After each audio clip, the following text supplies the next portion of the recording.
10 মার্চের মধ্যে সব শিক্ষার্থীর হাতে বই পৌঁছে যাবে বলে জানিয়েছেন বিদায়ী শিক্ষা উপদেষ্টা ডক্টর ওয়াহিদউদ্দিন মাহমুদ। দুপুরে সচিবালয়ে সাংবাদিকদের তিনি এসব কথা বলেন। এদিকে নতুন শিক্ষা উপদেষ্টা অধ্যাপক সিআর আবরার বিজ্ঞান প্রযুক্তি ভিত্তিক সামাজিক ন্যায় বিচার প্রতিষ্ঠা এবং মূল্যবোধ তৈরিতে কাজ করে যাওয়ার প্রত্যয় ব্যক্ত করেন।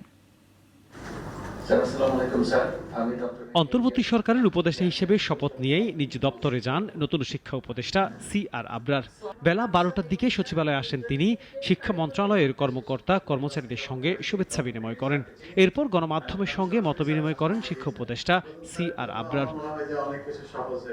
নতুন শিক্ষা উপদেষ্টা বলেন, নতুন দায়িত্ব, অনেক চ্যালেঞ্জ, সবার সহযোগিতা নিয়ে তা মোকাবেলার প্রত্যয় জানান তিনি। আমি মনে করি যে এটা একটা ইটস এ চ্যালেঞ্জ। উনি আমাকে এটাও বলছেন যে সময় মধ্যে দায়িত্বটা নিচ্ছ, আমরা তো স্যারের কাছ থেকে শুনলামই কি টালমাটাল সমস্যার মধ্যে তিনি এই টিমকে নিয়ে তিনি এই দায়িত্ব পালন করেছেন, যে গুরু দায়িত্ব পালন করেছেন।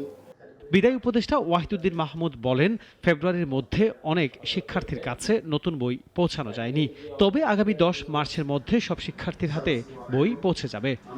শুধু দরকারি বইগুলো না, আমাকে যেগুলোর পরীক্ষা হবে না, সব বই ছাপা হয়ে যাচ্ছে।